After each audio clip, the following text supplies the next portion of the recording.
बिटिआरआव गिबि खेबनि थाखाय इन्टारनेशनेल थियेटार फेस्टिवल 2023 खुंफुंनो लाहार फाहार सोलिफु दाननि 28 खालारनिफ्राय लानानै 3 फेब्रुवारिसिम मैहुर इन्टारनेशनेल थियेटार फेस्टिवलखौ खुंफुंनाय जागोन। बिटिआर सरकार आरो लोरगि थियेटार हानजानि बानजायनायाव बे फोरबोखौ खुंफुंनाय जागोन। क'क्राझार सहरनि साखाथियाव थानाय बड'फा कालचारेल कमप्लेक्सआव गाजा गोमजायै बे थियेटारखौ खुंफुंनाय जागोन। बेनि थाखाय खोब लाहार फाहार खालामनाया थाद'नाय गैयाजासे सोलिगासिनो। मख'नो गोनांदि खुंफुंजानो गोनां बे फोरबोआव गुबुन गुबुन हारिनि गोबां थुनफावथाय नायजाबफोरा दिन्थिफुंजागोन। बेबायदिनो बे फोरबोआव नेपाल, श्रीलंका, दिल्ली, केराला, मणिपुर आरो गुबुन गुबुन रायजोफोरनिफ्राय गोबां नायजाब हानजाफोरा बाहागो लाफैगोनखौ मिथिहोदों। बेजोंनो लोगोसे बलिउडनि फावगिरि आरो गोबां फावगिरिफोराबो बाहागो लाफैगोनखौ मिथिहोदों लोरगि थियेटार हानजानि नेहाथारि सन्जीब कुमार ब्रह्मआ। आफारियाथ' 90% आवगायनायानो जाहैबाय। दा जोङो जोंनि आखायाव बारा गोबाव गैला। जोङो मथामथि सानथाम दङ। दा सानथामसिम जों लायाखै, साननैनि गेजेराव जों फोजोबनो नाजादों। दा बेवहाय थानाय जायगायाव आरो बिसना लगायबावनांगौ दङ। बिसनाखौबो जों बाहायनो सिङाव खालामजोबगोन, सुबिदा खालामनो नागिरदों आरो मोजां लक सिस्टेम जों गासिबो खालामहोजोबगोन आरोखि। मानो होनबा सेफटिनि खोथा दं माखासे बुस्थु। ओमफ्राय बेवहाय जोङो जेरैबायदि सानदों बेबायदि हाजोबाबाबो माने अनेक गोबां माबाया फैदों आरोखि। आरो उसुबिदा जानाय नङा। लेट्रिन बाथरुम गासिबो सुबिदा जों होजोबनो खालामदों। आरो जोङो मोनसे इमेज क्रियेट खालामनो नागिरदों आरो बेवहाय, जाहाथे बाहेरानिफ्राय फैनानैबाबो ज' थालायनानै बयबो जोंबो डिसकासन खालामलायनानै जाहाथे बाहाय गोजोन मोनफैयो आरो। दा गासिबो टिमफ्रा जेरै गिदिर गिदिर टिम फैगोन। दा जों सासे बलिउड एक्टर फैगोन, एकदम सिनियर मानसि आरो मथामथि 60नि खाथियावनो जाहैबाय आरो सिनियरथार आरो अशक बान्टिया होननानै बुङो। बिथाङा गोबां सिरियालावबो रल खालामबाय आरो बलिउडनि गोबां फिल्माव दङ। दा बे हिसाबै जोंनि गेजेराव आरो नेपालनिफ्राय फैगोन, श्रीलंकानि फैगोन आरो माबा दङ केरालानिफ्राय मालायाम फावथाय मोनसे फैगोन। ओमफ्राय दङ दिल्लीनिफ्राय मोनसेया ताजमहल का टेन्डार होननाय बुंनाय, बेयो जाहैबाय सेटायार प्ले, एकदम इन्टारेस्टिं नाटक आरो मोनसे इन्टारेस्टिं फावथाय बे दङ। ओमफ्राय लोगोसे रुदालि मोनसे राजस्थाननि प्ले दङ। ओमफ्राय कलकातानिफ्राय मोनसे दङ फेन्स होनना बुङो, बेंगलि फावथाय। ओमफ्राय लोगोसे झारखन्डनिफ्राय दङ सान्थाल रावनि फावथाय दङ। मणिपुरनिफ्राय मणिपुरि रावनि दङ। ओमफ्राय आसामनिफ्राय जोंहा गुनाकर देब गस्वामी, सिनियर सासे आसामिस थुनफावथायगिरि, बिथांनि फावथाय दङ घटोत्कच पुत्र होननाय।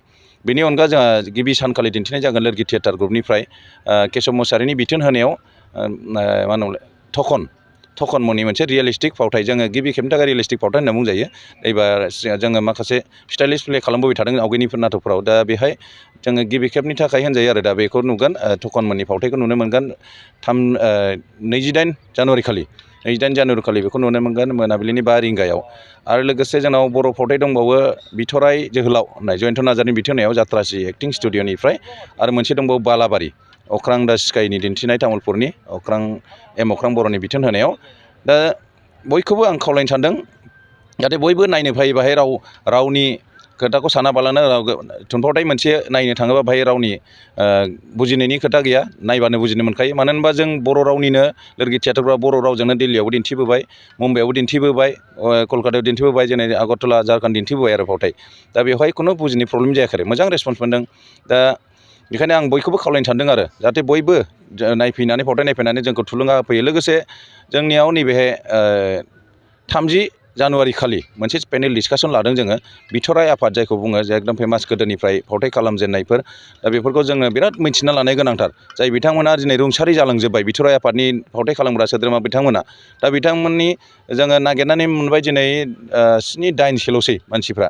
दा बिथांमोना फैनानै फावथाय दिन्थिनायनि बिनि सायाव गावसिनि बिथराइ आफादनायाव मा खालामबोदों बेनि सायाव पेनेल डिसकासन मोनसे सावरायगोन। मोनसे इन्टारेस्टिं मोनसे मुभमेन्ट, गोदो गावसोर मा नाटक खालामोन बेनि एसे एक्टिं खालामनानै दिन्थिनायजों लोगोसे गावसोरनि मेथाइफोरखौबो दिनै रेडि खालामगासिनो दङ। गोदो मा मेथाइ खनबोआमोन बै बिथराइ आफादनि समाव आरो। दा बिथांमोना ज' जागोन पेनेल डिसकासन। बेवहाय जोंना जनक जंकार सार मस्ट सिनियर, बिथांनियाव फुरा गोबां नलेज माबाया दंजोबो आरो कालेक्सन दंजोबो बिथराइ आफादनि सायाव आरो उननिसिम फावथायनि माबायाव।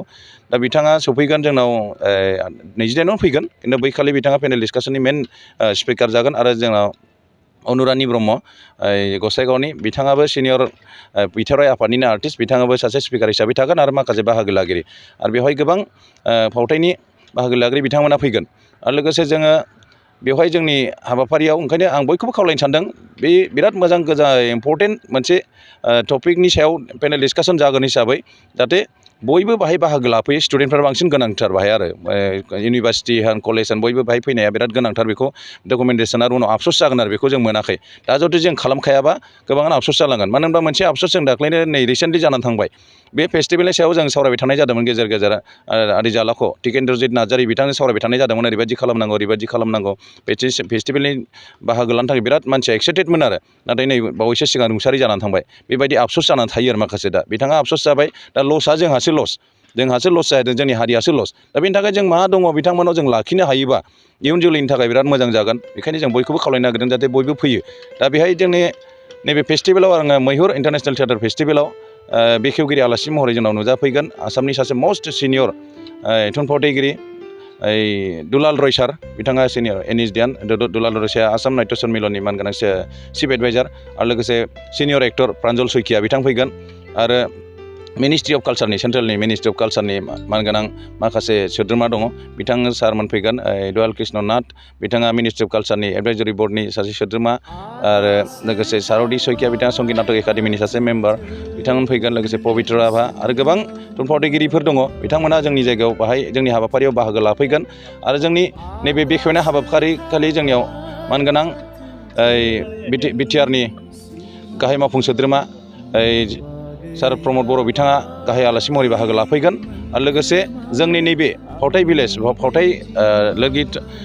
फावथाय गामि होननानै नाम दोननो नागिरदों जों बेखौ बेखेवगोन जोंनि सानजा क'क्राझार 30 नं सानजा क'क्राझार बियाबनि मानगोनां एमएलए लरेन्स इस्लारि बिथाङा बेखेवगोन दा बेवहाय गिबियावनो आङो बिटिआर सरकारनिसिम साबायखर बावनो सानदों लोगोसे जोंखौ बे हाबाफारियाव जों एसे एप्रच खालामनाय लोगो लोगो जोंखौ सापर्ट होनायनि थाखाय मानो होनबा जोंहा सिगांनिफ्रायनो बिराद सिमां दंमोन 2012 मायथाइयाव जोङो मोनसे खुंदोंमोन जोङो बे समाव थिथागुरियाव लादोंमोन बै समावबो बे जोंनि कालचार डिपार्टमेन्टनि हेफाजाबजों खालि बिटिसि एरियानिल' खुंनाय जादों आरो बेनिफ्राय जों रानिं खालाम नामा होननानै नाजाबाय थादोंमोन हानाय जायाखै जोंहाबो टिमाबो जों गोदान हिसाबै जोंहा इसेबां माबा गैया जाखांफुनाय जोङो खम मानसिनि गेजेरजों बिराद खस्थ' खालामनानै नाजागासिनो बयबो खस्थ' खालायदों दा जोंहा मावनायाव जोंहा होंगो दोंगो जागासिनो दं आरो हाफा दावरा जादों दा बेवहाय गुबुन मोनसे प्रग्रामबो जाबाय थादोंमोन हिसाबै जोंहा एसे मावनायाव एसे होंगो दोंगो जाबाय थादों नालाय दा थाब एकदम हर सान मावनाय बायदि जादों आरो दा हर सान मावगासिनो दं आरो जोंना आर्टिस्टफ्रा बांसिनानो नैबे प्रेक्टिसावबो दङ जों गिबि सानखालि दिन्थिनो लानाय टकन फावथायनि थाखाय रिहार्सेलबो खालामगासिनो दङ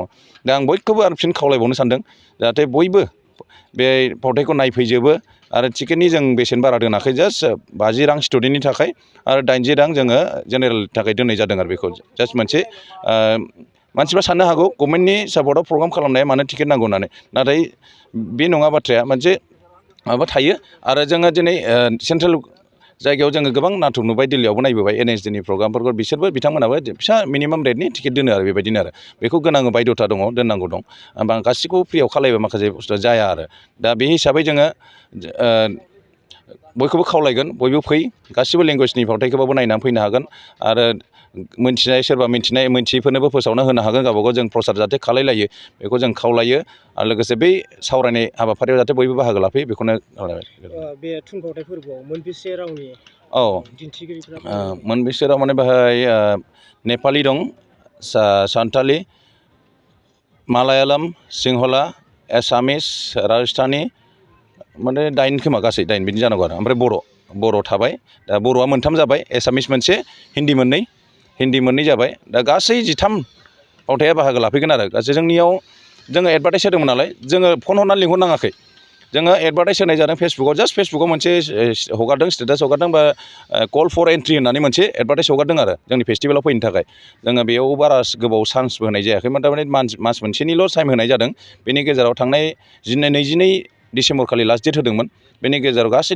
72 थुनफावथाय हान्जाफ्रा एप्लाइ खालामदों श्रीलंकानिफ्राय गासै 3 एप्लाइ खालामदोंमोन नेपालनिफ्राय मोनसे आरो बै माखासे ताइवान इटालि बेफोर दङ ओमफ्राय बेनि गेजेराव आसामनिफ्रायनो 22नि बारा आरो बेंगलनिफ्राय गासै 17 जानांगौदां ओमफ्राय अल टटेलजों गासै 72 गासै 72 थुनफावथाय हान्जाफ्रा एप्लाइ खालामदोंमोन बेयाव फैनो थाखाय दा बेनि गेजेराव जों माखासे जुरि बर्डनि गेजेरजों नायै फावथायखौ नायै मोजां फावथायफोरखौ बासिनानै लानाय जादों आरो दा 72निफ्राय जुदि 13खौ बासिनायाव आरो 13आव मोनथामाथ' जोंनि लकेलखौसो बेखौ लाफाबावाखै 72आव आरो 10खौल' जों बासिनाय जादों दा बे 10 बासिनायावबो होमबा नायदो बेसेबां मोजां नाटकफ्रा थादों आरो बाहाय फावथायफ्रा ओंखायनो बयबो जाहाथे फैयो बेखौ खावलायबाय बिराद मोजां मोनगोन बबे जोंनि फेस्टिभेलाव बाहागो लाफै बेरायफै आरो मोनसे खावलायखानो सानदों जों प्लास्टिक फ्रि खालामनानै बाहाय प्लास्टिक मेटेरियेल जों इउज खालामहोआ बेखौ जों खावलायखाबाय गोजोन्थों बयखौबो खावलायबाय।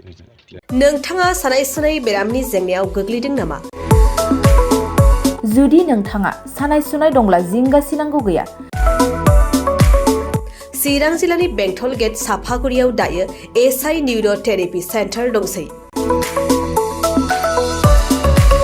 बे थेरापि सेन्टाराव नोंथाङा गोरलैयैनो देहानि सानाय सुनायखौ फाहामथाय लानो हागोन। बे आथिं सानायानो जाग्रोदों ओमफ्राय जानाया एसे सिगांनिफ्रायनो जाखादों ओमफ्राय बिदिनो गुबुन गुबुन मुलि जाबाबायदों ओमफ्राय हामाखै दिनैनि ट्रिटमेन्टआ आङो एसे मोजां मोनसिनबाय। जेरै सिं सानाय, आफादावरि सानाय, मोदोम जरा सानाय, आइजोफोरनि जेंना, खर' सानाय बायदि बेरामखौ फाहामनाय जायो। लोगोसेयैनो बे सेन्टाराव थानानै फाहामथाय लानो हानायनिबो सुबिदा खालामदों। नोंथांमोनहा एसआइ निउर' थेरापि सेन्टाराव फाहामथाय लानो गोसो दंब्ला नैबे मबाइल नम्बर 7620160459 नङाब्ला 9476977956 आव थोंजों सुलाद लानो हागोन।